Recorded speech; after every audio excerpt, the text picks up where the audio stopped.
نحمده ونصلي على رسوله الكريم أما بعد أعوذ بالله من الشيطان الرجيم بسم الله الرحمن الرحيم ألف لام ميم غلبت الروم في أدنى الأرض وهم من بعد غلبهم سيغلبون في بضع سنين لله الأمر من قبل ومن بعد ويومئذ يفرح المؤمنون بنصر الله ينصر من يشاء وهو العزيز الرحيم وعد الله لا يخلف الله وعده ولكن أكثر الناس لا يعلمون ظاهرا من الحياة الدنيا وهم عن الآخرة هم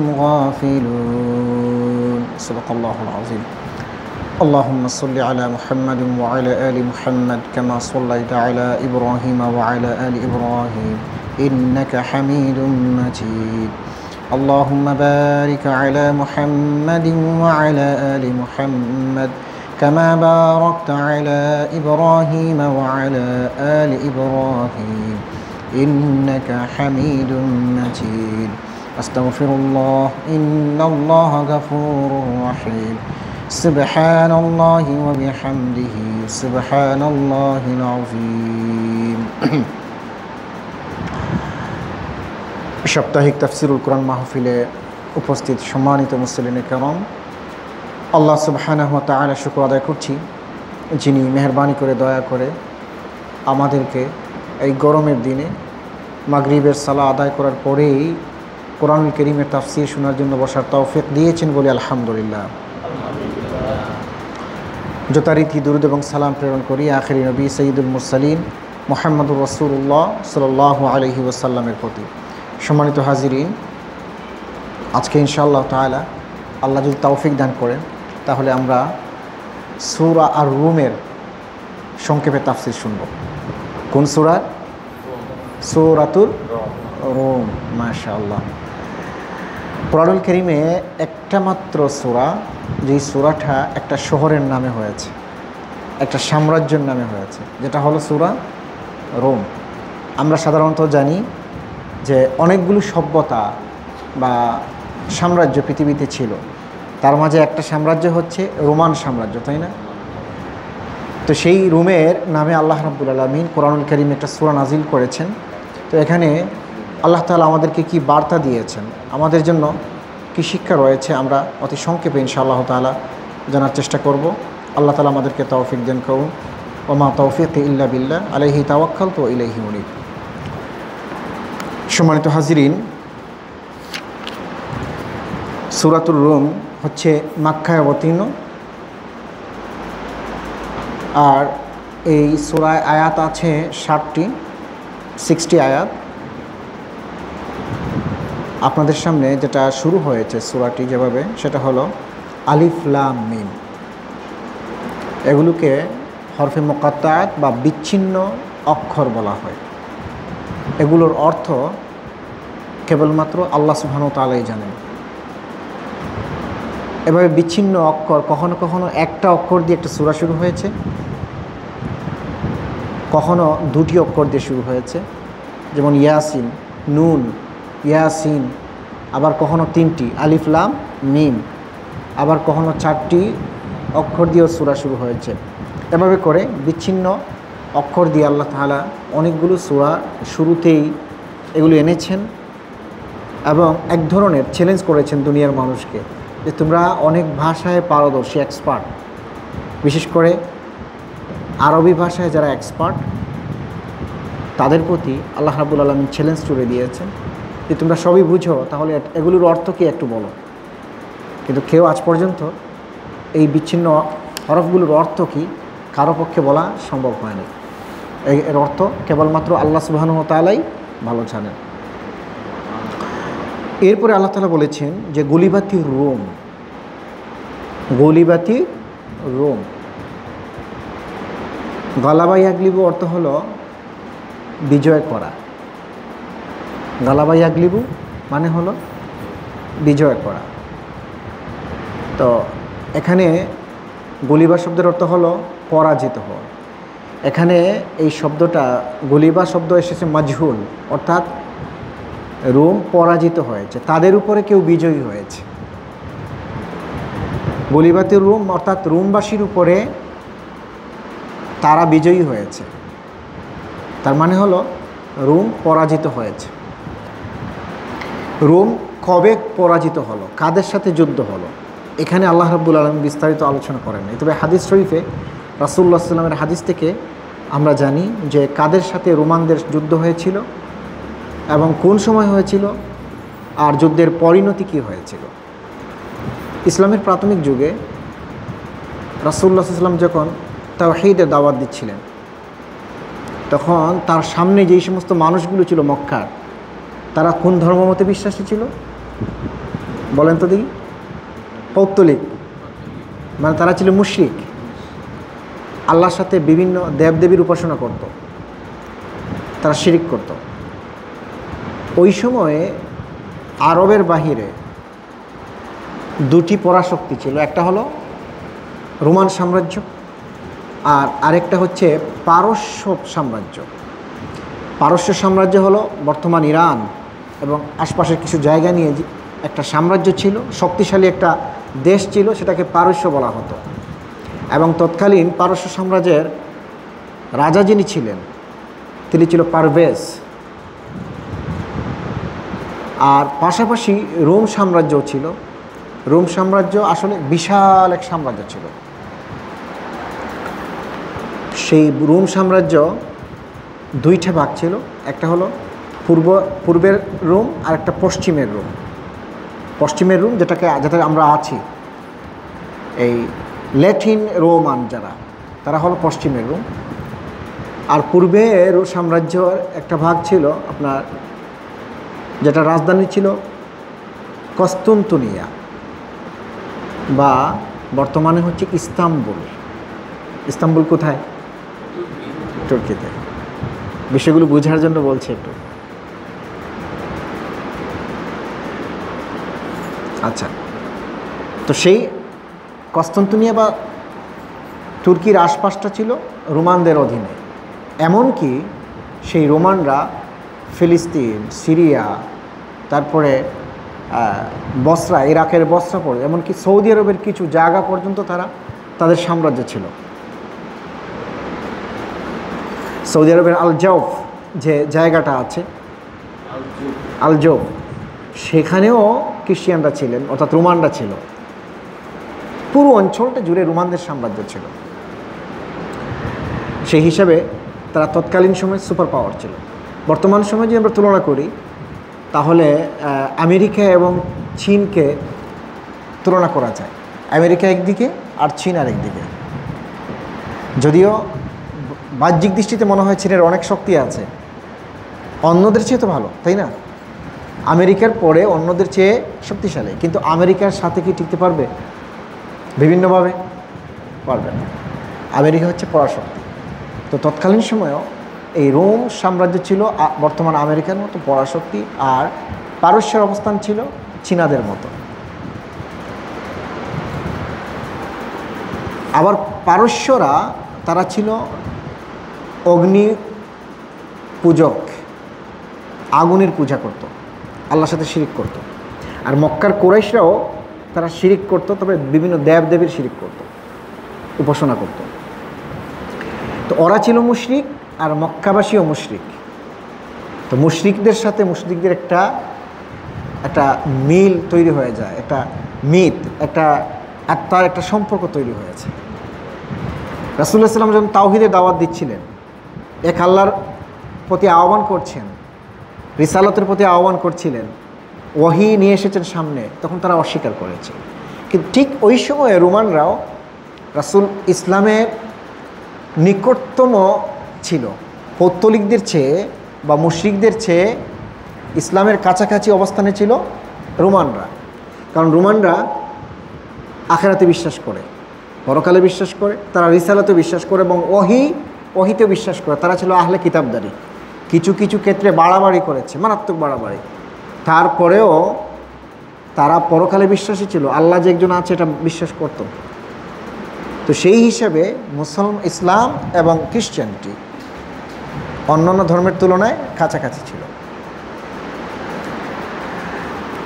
তো যাই হোক, এরই প্রেক্ষিতে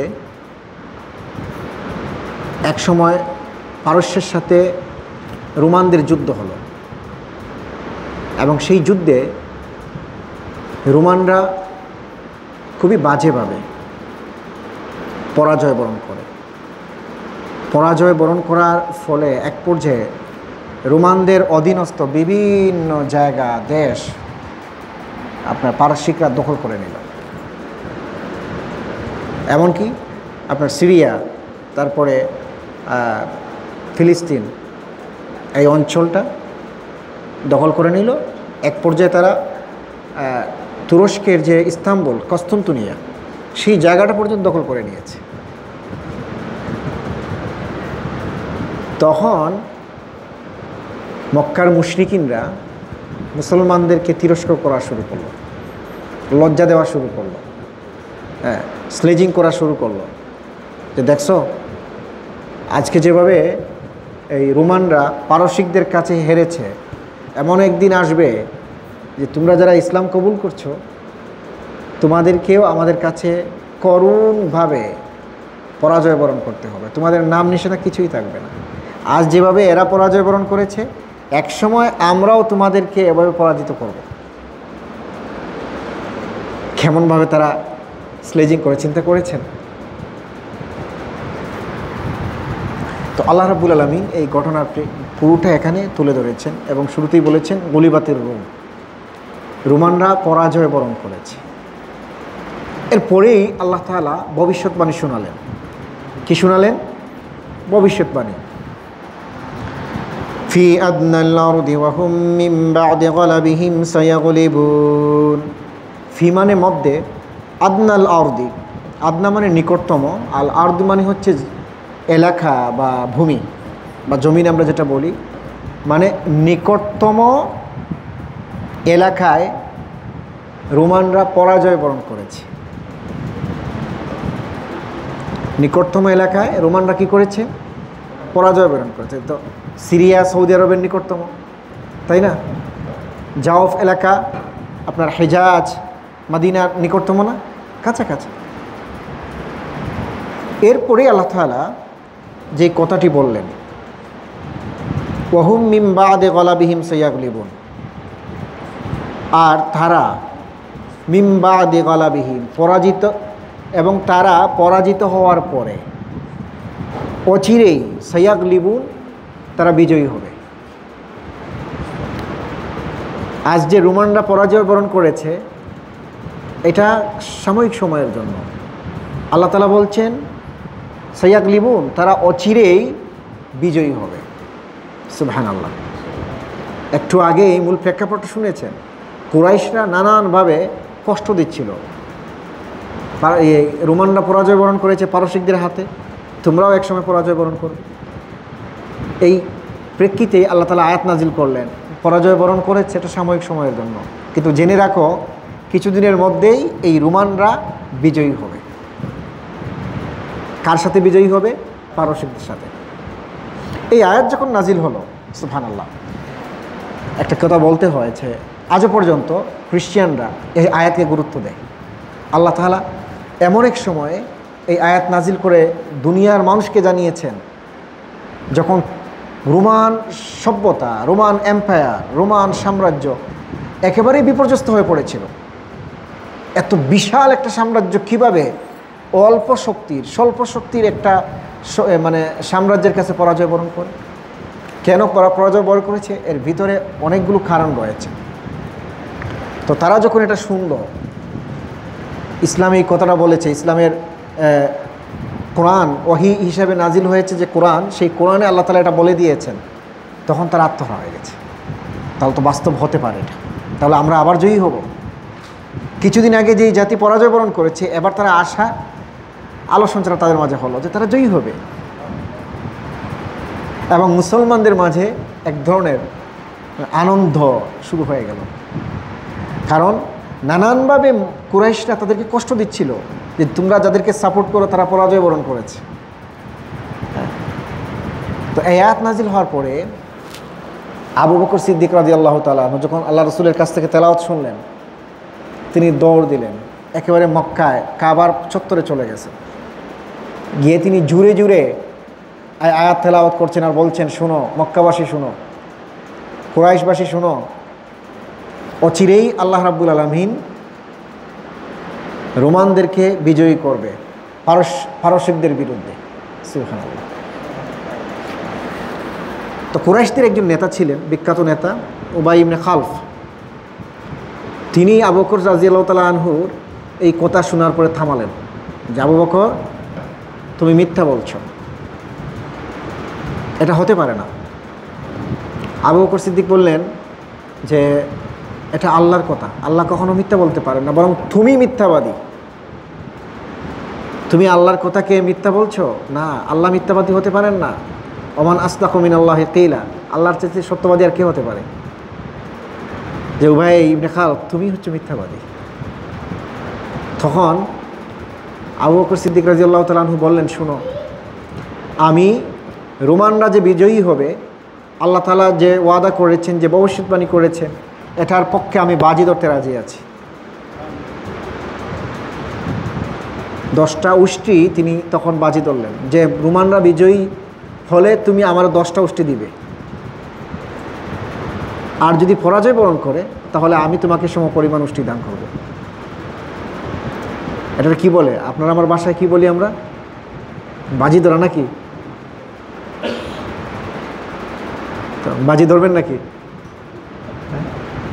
আচ্ছা, যেহেতু প্রসঙ্গটা এসেছে বলি, বাজি ধরা এটা হলো জুয়া।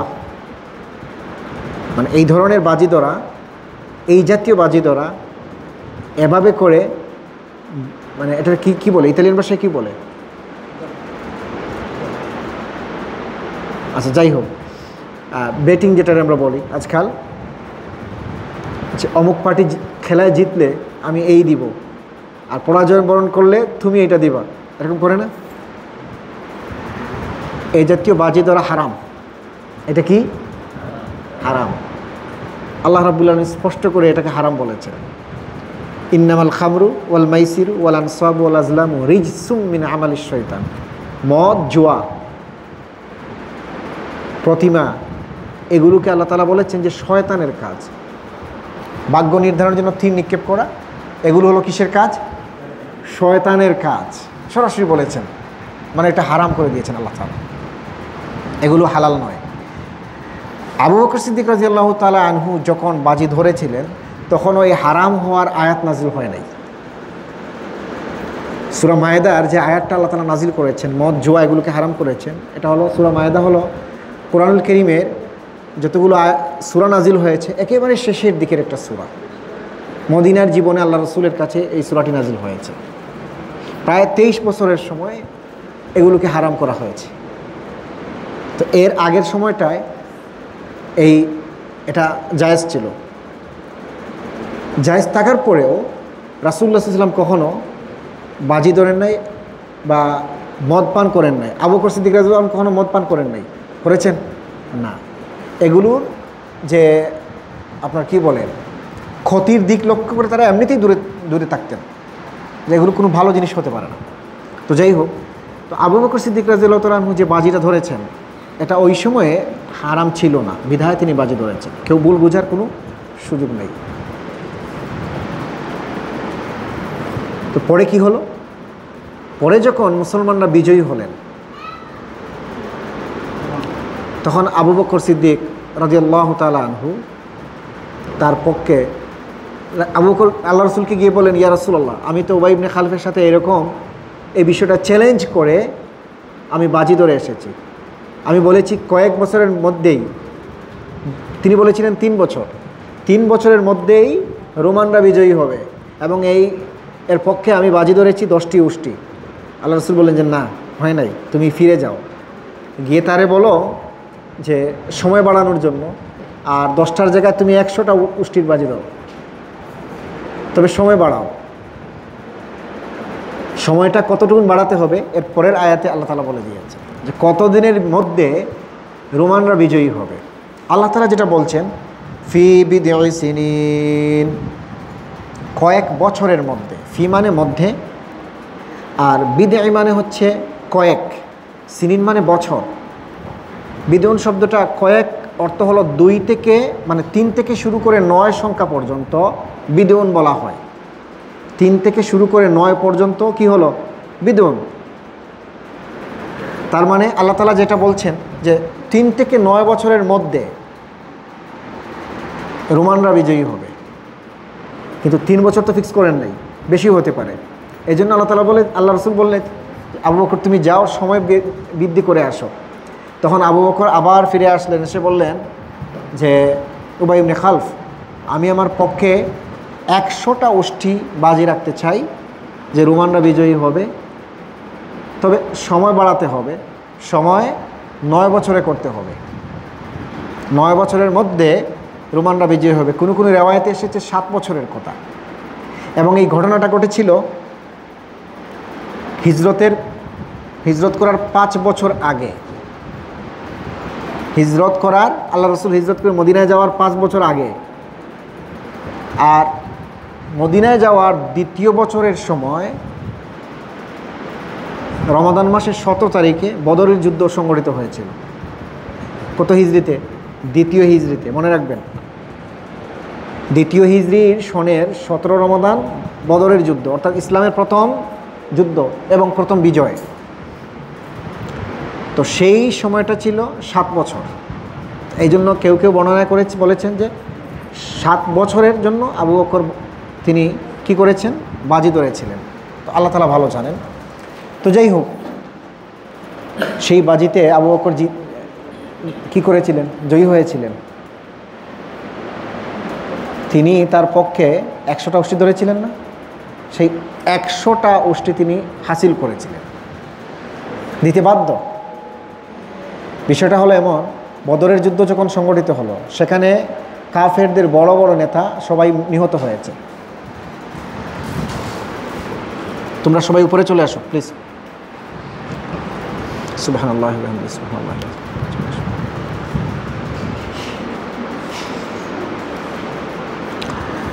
তো যেই দিন বদরের যুদ্ধে মুসলমানরা বিজয়ী হন, সেই দিনই রোমানদের সাথে পারসিকদের যুদ্ধ হয় এবং সেই যুদ্ধের রোমানরাও বিজয়ী হয়। বুঝতে পেরেছেন? সুবহানাল্লাহ। একই দিনে মুসলমানদের 2টি খুশি। একটা হলো নিজেরা কুরাইশদের বিরুদ্ধে যুদ্ধে জয়ী হয়েছেন, আর আরেকটা হলো রোমানরাও পারসিকদের বিরুদ্ধে যুদ্ধে জয়ী হয়েছে। আবু বকর সিদ্দিক রাদিয়াল্লাহু আনহু তার পক্ষে তিনি যে বাজি ধরেছিলেন, চ্যালেঞ্জ করেছিলেন 100টা ওষ্ঠী, সেটা তিনি আদায় করে নিলেন। তো এই কথাগুলো আল্লাহ তাআলা এখানে বলছেন যে ফি বিদঈ সিনিন, কয়েক বছরের মধ্যেই রোমানরা জয়ী হবে। লিল্লাহিল আমরু মিন ক্বাবলু ওয়া মিন বা'দু ওয়া ইয়াওমাইযিন ইয়াফরাহুল মুমিনিন। লিল্লাহিল আমরু মিন ক্বাবলু ওয়া মিন বা'দু, আল্লাহর জন্য হচ্ছে সমস্ত কাজ বা আদেশ। আমরুন শব্দের অর্থ হলো 2টি। একটা হলো আমর শব্দের অর্থ হলো আদেশ, আর আরেকটা হচ্ছে আমর শব্দ অর্থ হলো কাজ।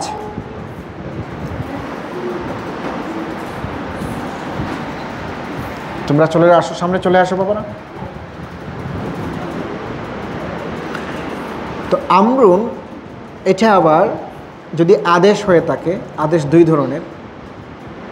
একটা হচ্ছে সৃষ্টিগত আদেশ, আর একটা হলো শরীয়তি আদেশ বা বিধানগত আদেশ। তো আল্লাহ তাআলা এখানে যে আমরুন বলেছেন 2টি অর্থই হতে পারে। আদেশের অর্থ হতে পারে অথবা কাজের অর্থ হতে পারে। তাহলে আয়াতের অর্থ দাঁড়াবে লিল্লাহিল আমরু মিন ক্বাবলু ওয়া মিন বা'দু, আগে এবং পরে যা কিছু ঘটছে সব কিছু আল্লাহর বিধানেই ঘটছে, আল্লাহর হুকুমেই ঘটছে, আল্লাহর আমরেই করছে। নাকি আর কারো কোনো শক্তি আছে? না, আল্লাহর হুকুমের বাহিরে কোনো কিছু ঘটতে পারে না। আর যদি আমরা কাজ ধরে নেই, তাহলে কাজের আমরের একই তো অর্থ, আদেশ এবং কাজ, কিন্তু আপনি পার্থক্য বুঝবেন যখন বহু বচনটা আসবে। আমরের অর্থ যদি আমরা কাজ ধরে নেই তাহলে তার জমা হবে, মানে বহু বচন হবে উমুর। কুরআনুল কারীমে বিভিন্ন শব্দে এসেছে উমুর শব্দটি। তার মানে আপনি আমি যত কাজ করি, আমরা কখনো নিজের জন্য কাজ করি, পরিবারের জন্য কাজ করি, কখনো আমরা অসুস্থ থাকি, কখনো আবার সুস্থ হই, কখনো কোনো পজিশনে অধিষ্ঠ হই, ব্যবসা করি। আমরা যত কাজ করি এই প্রত্যেকটা কাজ আল্লাহর হুকুমে হয়ে থাকে। মানে কাজের মালিক হচ্ছেন কে? সুস্থ রাখার মালিক আল্লাহ। আপনার রিজিক যে অন্বেষণ করেন, রিজিক দেওয়ার মালিক কে? আল্লাহ। তারপরে ফ্যামিলিতে আপনি বিয়ে শাদী করলেন, আপনি তো কাজ করলেন, এরপরে সংসার বৃদ্ধি হওয়া, এগুলোর মালিককে আল্লাহর হুকুমিত হয়, আল্লাহই করে থাকেন এগুলো। অর্থাৎ আগে পিছে যতই কাজই হোক, মানুষ যত কাজই করে, মূলত সবগুলো কাজের মালিক হচ্ছেন আল্লাহ সুবহানাহু ওয়া তাআলা। এরপর আল্লাহ তাআলা বলছেন ওয়ায়াউমা ইযিন ইয়াফরাহুল মুমিনিন, সেদিন, ওয়ায়াউমা ইযিন মানে সেদিন, ইয়াফরাহু মানে খুশি হবে, কারা? আল মুমিনিন, মুমিনিনরা খুশি হবে। অর্থাৎ মুসলমানরা সেদিন খুশি হবে। কোন দিন খুশি হবে? যেদিন রোমানরা বিজয়ী হবে সেদিন মুসলমানরা খুশি হবে। তো আমরা দেখলাম আল্লাহ রাব্বুল আলামিন মুসলমানদেরকে খুশি করলেন একদিনে, ইয়াউমু বাদার, বদরের দিনে মুসলমানরা খুশি হলেন, ডাবল খুশি হয়ে গেছেন। এক তো মক্কার মুশরিকদের বিরুদ্ধে যুদ্ধে জয়ী হয়েছেন, আর দ্বিতীয় খুশির কারণ হচ্ছে ওই দিনই রোমানরা পারসিকদের বিরুদ্ধে যুদ্ধে জয়ী হয়েছে। তার মানে আল্লাহ তাআলা বলছিলেন যে ইয়াউমা ইযিন ইয়াফরাহুল মুমিনিন, সেদিন মুসলমানরা, মুমিনরা বিজয়ী হবে। সেই দিনটি বদরের দিন। আলহামদুলিল্লাহ। তাহলে আমরা বুঝতে পারলাম রোমানদের সাথে কারা যুদ্ধ করেছিল, রোমানদের পক্ষে তৎকালীন সময়ে কারা ছিলেন, আর রোমানদের বিরুদ্ধে কারা ছিলেন। রোমানরা জয়ী হওয়ার কারণে, পরাজিত হওয়ার কারণে মক্কার কুরাইশরা আনন্দ উল্লাস করেছে, আর মুসলমানরা কষ্ট পেয়েছে। আর পরে শেষে এই কারণে আল্লাহ রাব্বুল আলামিন ভবিষ্যৎবাণী করে জানিয়ে দিলেন যে না, রোমানরা সাময়িক সময়ের জন্য পরাজিত হয়েছে, অচিরেই রোমানরা বিজয়ী হবে, আর বিজয় করার মালিক হচ্ছেন আল্লাহ তাআলা। আল্লাহ তাআলা চাইলে তাদেরকে আবার বিজয় দান করবেন। এবং এই প্রকৃতিতে আল্লাহ তাআলা বলছেন যে সেই দিন, যেদিন রোমানরা বিজয়ী হবে, সেই দিন মুমিনরাও বিজয়ী হবে। এবং সেটা দেখলাম আমরা, মুমিনরা ওই দিন ডাবল বিজয়ী হলো। বদরের দিন বিজয়ী হয়েছে, আর ওইদিকে রোমানরাও বিজয়ী হয়েছে, বলে আলহামদুলিল্লাহ। তো যাই হোক, আমরা অনেক সময় এই যে কুরআনুল কারীমের সূরা রুম, এই রুমের প্রকৃত অর্থ আমরা, এই সূরার মর্মার্থ আমরা জানি না। না জেনে অনেক সময় আমরা ভুল অনেক কিছুই বলে থাকি, বিশ্লেষণ করে থাকি। কিছুদিন আগে এখানে প্রসঙ্গত কারণে বলছি, এখানে একজন ইতালিয়ান এক বোন এসেছেন, এসে বললেন যে কুরআনুল কারীমে একটা সূরা আল্লাহ তাআলা নাজিল করেছেন, সূরা রুম। সেখানে নাকি আল্লাহ তাআলা বলেছেন যে মুসলমানরা রোম দখল করে নেবে। এইভাবেই কথাটা উনি বলেছে এখানে, মুসলমানরা কি করবে? রোম দখল করে নেবে। এবং আমার মনে হয় যে এই রোম দখল করার প্রাথমিক পর্যায়ে হলো এই ছোটো ছোটো এই জিনিসগুলো তোমরা করেছো, এখানে ট্রেনিং দেওয়া হচ্ছে, এখানে ওইটা করা হচ্ছে। নাউযুবিল্লাহ, তাহলে এরকম কিছু না। আপনি কুরআন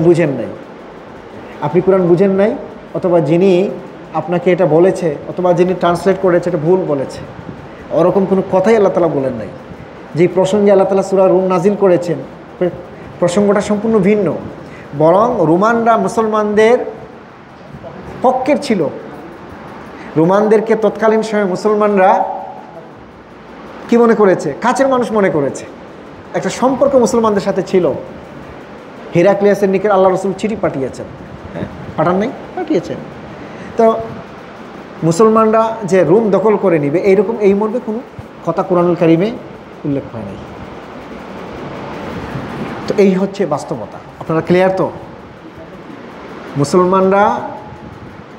রোমানরা পরাজিত হওয়ার কারণে কষ্ট পেয়েছিলেন। কি পেয়েছিলেন?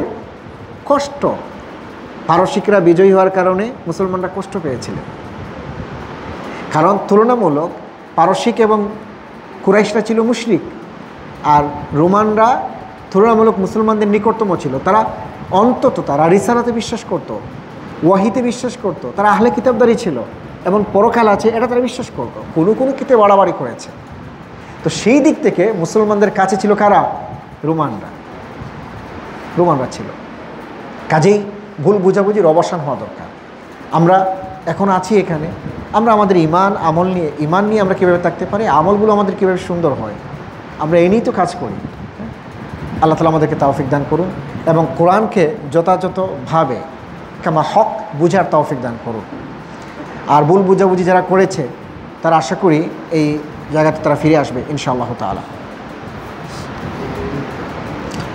তো যাই হোক, এই যে মুসলমানরা বিজয়ী হলেন, রোমানরা বিজয়ী হয়েছেন, এর মূলে কে কাজ করেছেন? আল্লাহ তাআলা বলেন বিনাসরিল্লাহ, এটা হয়েছে আল্লাহর সাহায্যে। কার সাহায্য হয়েছে? আল্লাহর সাহায্য না করলে সম্ভব হতো না। মুসলমানরা খুবই দুর্বল ছিলেন, 313 জন ছিলেন। পক্ষান্তরে যাদের সাথে লড়াই করেছেন তারা ছিল সশস্ত্র 1000 যোদ্ধা। তৎকালীন সময়ে সমস্ত আধুনিক যুদ্ধাস্ত্র সবগুলো ছিল। তো আল্লাহ রাব্বুল আলামিন মুসলমানদেরকে বিজয় দান করেছেন তাদের মোকাবেলায়, এবং এই বিজয়টা এক পর্যায়ে ফিরিস্তা দিয়ে আল্লাহ তাআলা বিজয় দান করেছেন। আকাশ থেকে আল্লাহ কি নামিয়েছিলেন? ফিরিস্তা। 3000, কখনো বলেছেন 5000 ফিরিস্তা সেখানে বদরের কাছাকাছি একটা জায়গায় অবতরণ করেছিল, যেই জায়গাটাকে আজও পর্যন্ত লোকজন বলে থাকে, সেখানকার মানুষজনও বলে জাবালে মালাইকা। জাবালে কি? কারা কারা দেখেছেন? আপনারা দেখেছেন? ফেরেশতা অবতরণের পাহাড় জাবালে মালাইকা, বদরের থেকে কয়েক কিলোমিটার পরেই অবস্থান।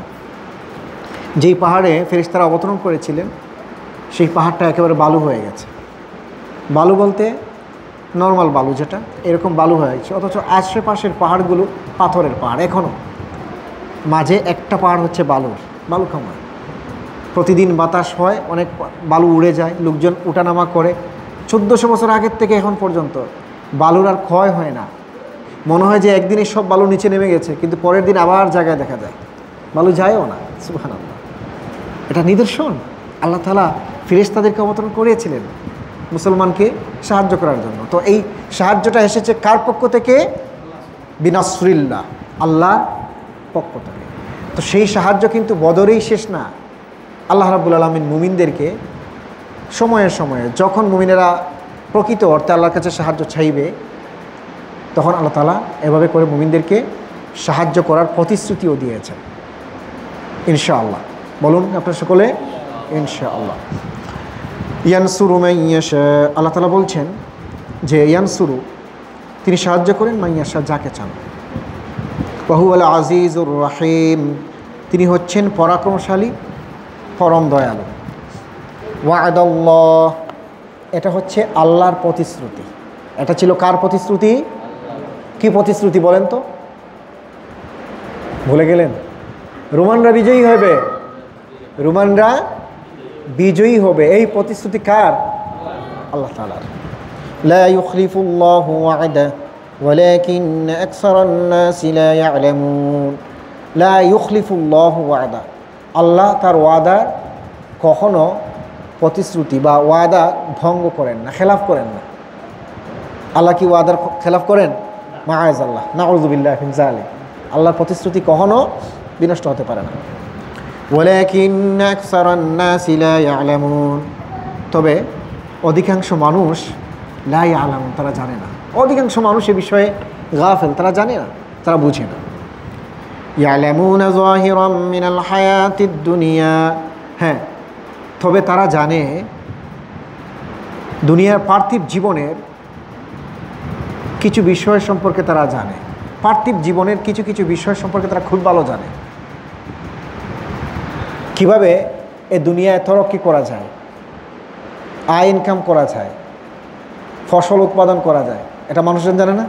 খুব ভালো জানে। একজন কৃষক জানেন যে কখন কোন মৌসুমে কী ধরনের ফসল উৎপাদন হয়, হ্যাঁ, এবং ওই ফসল উৎপাদনের জন্য কি মৌসুম থাকা দরকার, আবহাওয়া কতটুকুন থাকা দরকার, পানি কতটুকুন প্রয়োজন আছে, বীজ কখন লাগাতে হয়, হ্যাঁ, কখন আগাছাগুলো পরিষ্কার করা লাগে, কখন সার দিতে হয়, জানে না? কৃষকেরা জানে। এটা তো কৃষকদের কথা বললাম। এমনকি দুনিয়াতে অন্যান্য যতগুলো ক্ষেত্র আছে প্রত্যেকটা ক্ষেত্রে মানুষ অনেক এক্সপার্ট, অনেক বিষয় জানে। নখের ডগায় সামান্য স্বর্ণ যদি কেউ লাগায়, এরকম একটু স্বর্ণ ধরে বলতে পারে যে কী পরিমাণ স্বর্ণ আছে। স্বর্ণকার যারা, এমন মেধা, এমন যোগ্যতা তার তৈরি হয়ে গেছে। দুনিয়াবি লাইনে খুবই এক্সপার্ট, এমন এক্সপার্ট প্রত্যেকটা ক্ষেত্রে।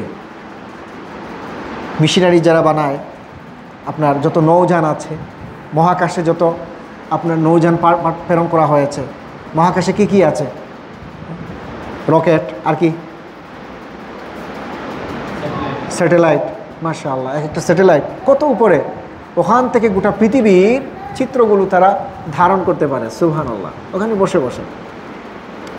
তো সব বিষয়ে এক্সপার্ট। দুনিয়ার প্রত্যেকটা বিষয় সম্পর্কে মানুষ খুবই এক্সপার্ট, অনেক কিছুই জানে।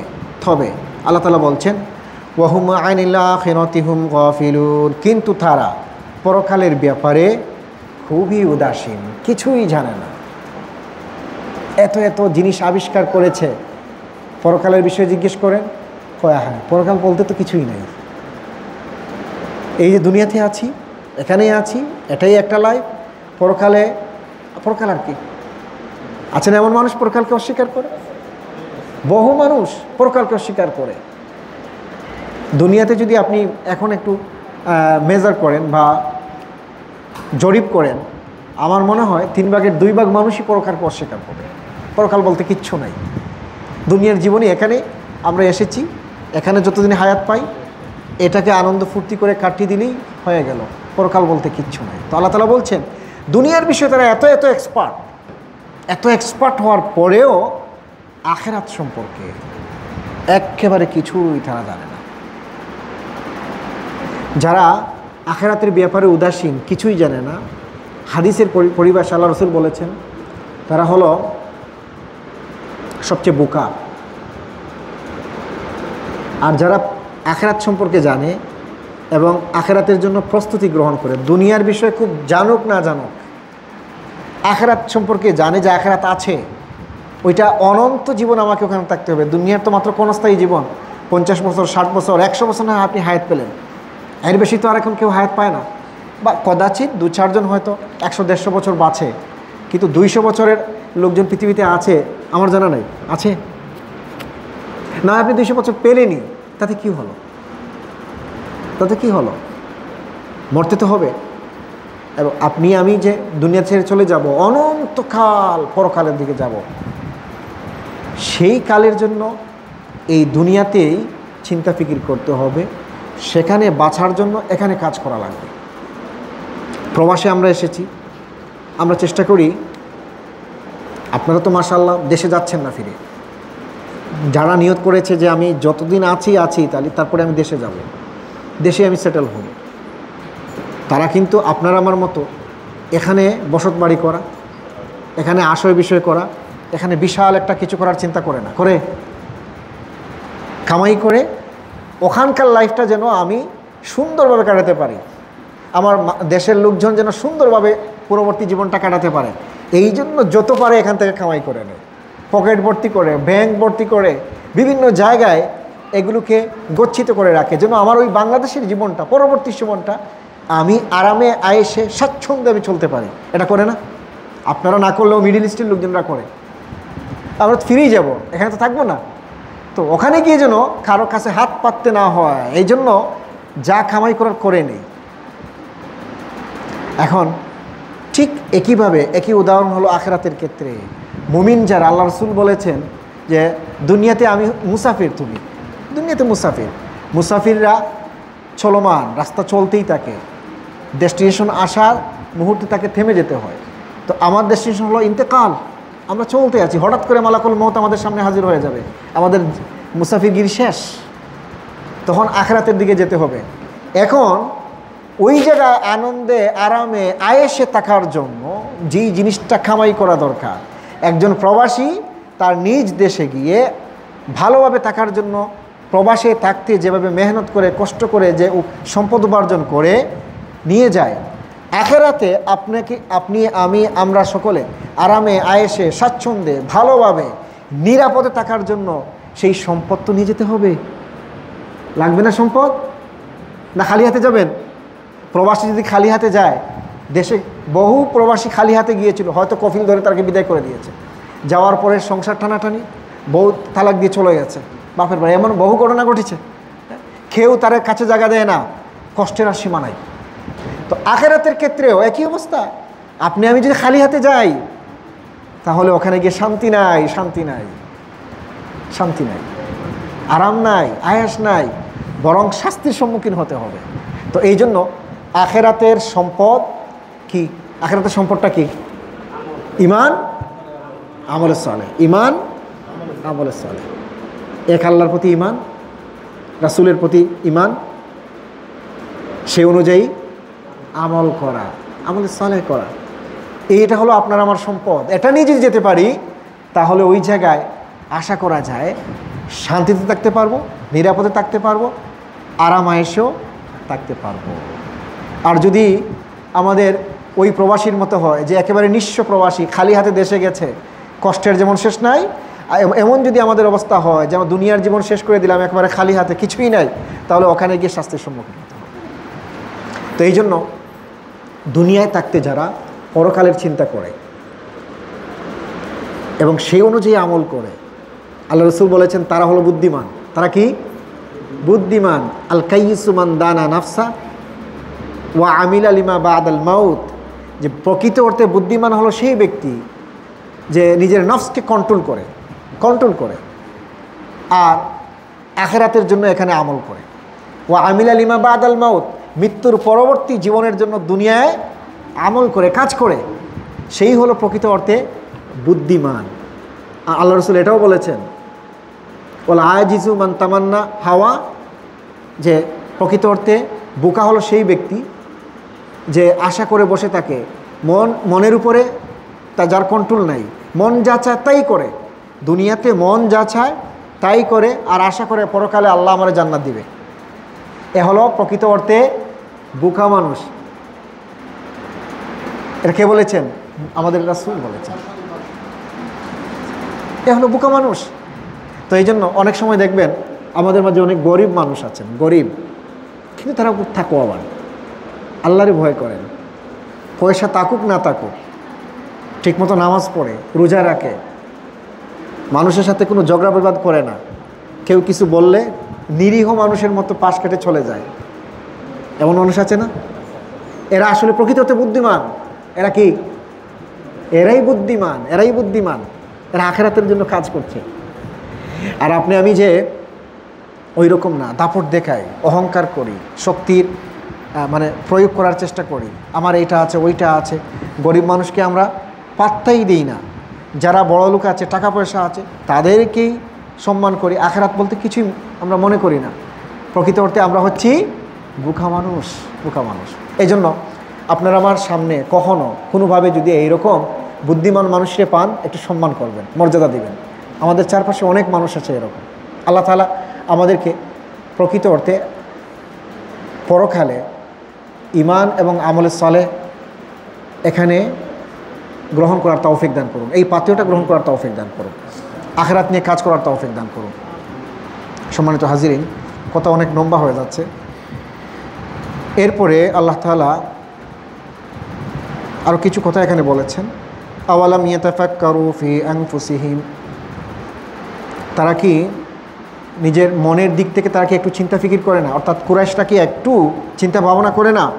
মা খালাকাল্লাহুস সামাওয়াতি ওয়াল আরদি ওয়া মা বাইনাহুমা ইল্লা বিল হাক্কি ওয়া আজালিম মুসাম্মা, যে আল্লাহ তাআলা আকাশ এবং নবমণ্ডলে জমিনে যা কিছু সৃষ্টি করেছেন এবং আকাশ আর জমিনের মধ্যবর্তী জায়গায় যা সৃষ্টি করেছেন, এগুলো ইল্লা বিল হক, যথাযথভাবে কোনো ধরনের ত্রুটি বিচ্যুতি ছাড়া এগুলোকে তিনি সৃষ্টি করেছেন।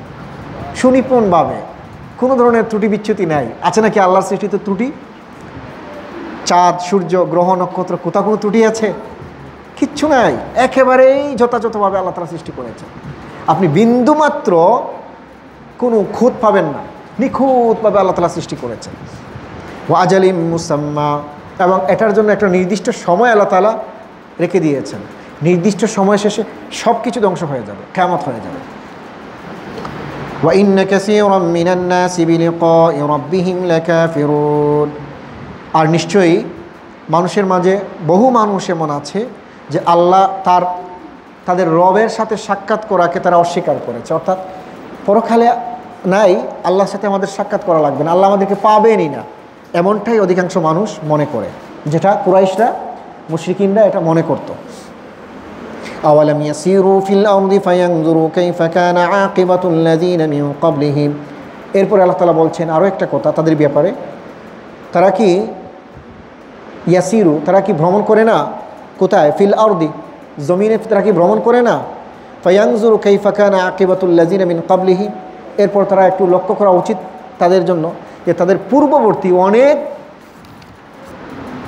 জেনারেশন, অনেক মানুষজন, অনেক গোত্র যারা প্রতাপশালী ছিল, শক্তিশালী ছিল, নানানভাবে যারা দুনিয়াতে দাপট দেখিয়েছে, এদেরকে তো আমি নিঃশেষ করে দিয়েছি। এটা কি তারা দেখে না?